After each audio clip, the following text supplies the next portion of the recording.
आखिर कब तक भाजपाई जो है पीड़ित समाज पर इस प्रकार से अत्याचार करना, लोगों को जलील करना, उनको समाज में मारना पीटना, उनको प्रताड़ित करना आखिर कब बंद करेंगे?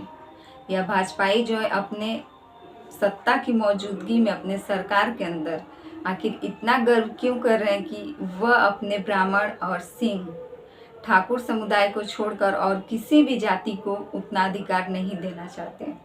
क्या यादव या किसी भी बिरादरी जो कि पीड़ित समाज से आती हो, क्या वह इंसान नहीं है? क्या उन्हें समाज में जीने का कोई भी अधिकार नहीं है? आखिरकार क्यों हर जगह पीड़ित समाज के व्यक्तियों को जलील होना पड़ता है? क्यों उनके साथ मारपीट की जाती है? उनके सर के बाल मुड़वा दिए जाते हैं, उनको खाने के लिए घास दी जाती है, पीने के लिए गंदा पानी। इटावा में जिस प्रकार से 2 यादव कथावाचक पहुंचे थे, उनके साथ क्या बदसलूकी की गई थी? क्या यह घटना पीड़ित समाज के लिए शर्मनाक घटना नहीं है? आखिरकार कब पूरा पीड़ित समाज जो है एकजुट होगा? क्या हमारी यादव बिरादरी इतनी कमज़ोर है और इतनी कम संख्या है कि वह इन ब्राह्मणों का, इन ठाकुरों का डटकर मुकाबला नहीं कर सकती? क्या वह इतनी कमज़ोर है कि हमारे देश के प्रधानमंत्री नरेंद्र मोदी जी से वह यह सवाल नहीं पूछ सकती, अपना हक नहीं मांग सकती? अगर ऐसा ही है तो यादव बिरादरी का, पीड़ित समाज का दान दक्षिणा आखिरकार मंदिर में क्यों स्वीकारा जाता है? पीड़ित समाज का वोट लेने के वक्त हर कोई पीड़ित समाज के दरवाजे पर पहुंच जाता है। उस समय ब्राह्मण भी पहुंच जाते हैं, उस समय ठाकुर भी पहुंच जाते हैं, तब किसी को पीड़ित समाज से कोई भी ऐतराज नहीं रहता। क्या पीड़ित समाज के व्यक्तियों द्वारा दिया गया वोट, उसमें उन लोगों को कोई किसी भी प्रकार की छुआछूत नहीं नजर आती है?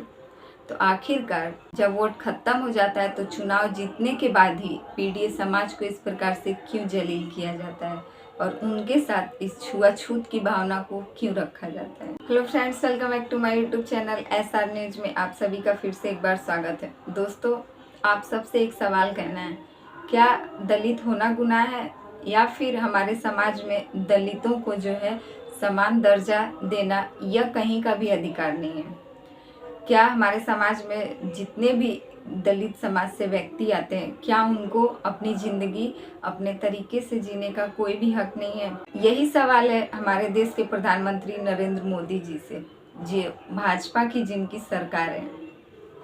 और भाजपा सरकार में किस प्रकार से जातिवाद फैलाया जा रहा है, इन दिनों यह बात बहुत ही ज़्यादा चर्चाओं में चल रही है। एक के बाद एक हर जगह से, पहले तो यह इटावा कांड, इटावा में पीड़ित समाज पर जिस प्रकार से उनके साथ बदसलूकी की जाती है 2 कथावाचकों के साथ जो कि यादव बिरादरी के रहते हैं। अब इसके बाद ओडिशा से ऐसे ही 2 दलित व्यक्तियों के साथ इस घटना को दोहराया गया है। आखिरकार कब तक दलित जो है वह हमारे समाज में ऐसे ही बेइज्जत होते रहेंगे? क्या दलितों की अपनी कोई भी ज़िंदगी नहीं है? क्या उन्हें समाज में जीने का कोई भी हक नहीं है? ओडिशा में 2 दलित व्यक्तियों के साथ भी उनको मारा पीटा जाता है, उनको घुटनों के बल करीब 1 किलोमीटर तक चलने पर मजबूर किया जाता है। उनको सैलून में ले जाकर उनके सर से आधे बाल को जो है वह उनका सर मुड़वा दिया जाता है और आधे सर पर बाल को छोड़ दिया जाता है, जिसके बाद उनको गंदे का नाला पानी पीने के लिए दिया जाता है। और यही नहीं बल्कि एक पशु समझते हुए उन लोगों को, उन दोनों व्यक्तियों को घास खिलाया जाता है। आखिरकार हमारा समाज किस तरफ बढ़ रहा है? आए दिन एक के बाद एक ऐसी घटनाएं हम सबके सामने क्यों आ रही हैं? क्या भाजपाइयों की यह जिम्मेदारी बन गई है कि हमारे समाज में दलितों को चैन से जीने नहीं देंगे और ना ही उन्हें समान दर्जा या फिर किसी भी काम में उनको समान अधिकार मिल सकता है? क्या ब्राह्मण ही सिर्फ कथावाचक बन सकते हैं? यादव नहीं, यादव सिर्फ कथा सुन सकते हैं, कह नहीं सकते? क्या दलित व्यक्ति किसी भी काम के लिए आगे नहीं बढ़ सकता? ओडिशा की यह घटना भुवनेश्वर के गंजाम जिले से जैसे बीते रविवार को हम सबके सामने आती है, धारकोट थाना क्षेत्र के अंतर्गत खरीगुमा गांव के जहादा में, जहाँ 2 दलित व्यक्तियों को कुछ पशु कहा जाता है कि वह लोग पशु रक्षक हैं, गौ रक्षक हैं, अब पता नहीं यह बात सच है कि नहीं, लेकिन मीडिया वालों के सामने यही बताया गया है कि कुछ गौरक्षकों द्वारा इन 2 दलित व्यक्तियों को पकड़ा जाता है, क्योंकि उन लोगों को शक था कि यह लोग जो अपने साथ 3 गायों को, 2 गाय और 1 बछड़े को लेकर जा रहे थे, उन लोगों को यह शंका था कि ये लोग गौ तस्करी के लिए जा रहे हैं।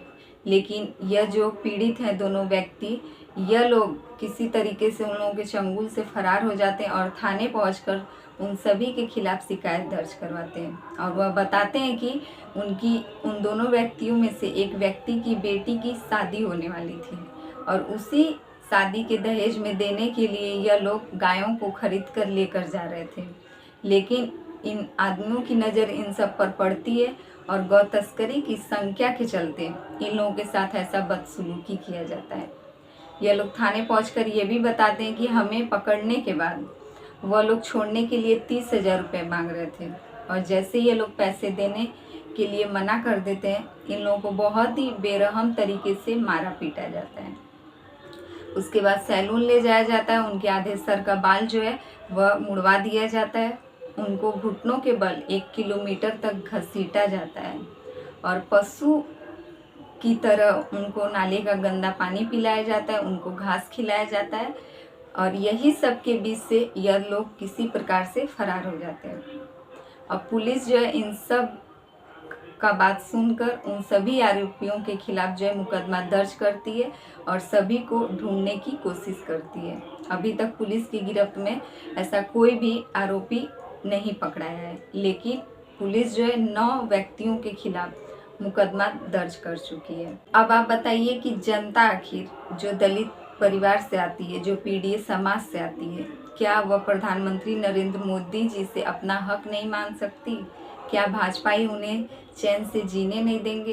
क्या हमारे समाज में सिर्फ ब्राह्मणों को कथावाचक करने और कथावाचक के रूप में ही सम्मान दिया जाएगा? अगर कोई यादव व्यक्ति कथावाचक के रूप में कहीं जाता है तो उसके साथ वही दोहराया जाएगा जो कि इटावा में दोहराया गया था 2 यादव व्यक्तियों के साथ।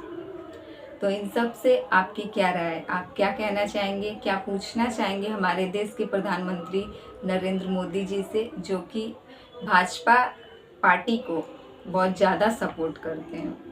उन्हें भाजपा होने पर गर्व है और भाजपाइयों को भी गर्व है, बहुत व्यक्तियों को ब्राह्मण होने पर गर्व है। क्या यादव बिरादरी के लोग अपने यादव होने पर गर्व नहीं कर सकते हैं? इन सब से आपकी क्या राय है? कमेंट करके ज़रूर बताइएगा और हमारे चैनल पे नए हैं तो प्लीज़ हमारे चैनल को सब्सक्राइब कर दें और वीडियो पसंद आए तो लाइक कमेंट ज़रूर कीजिएगा।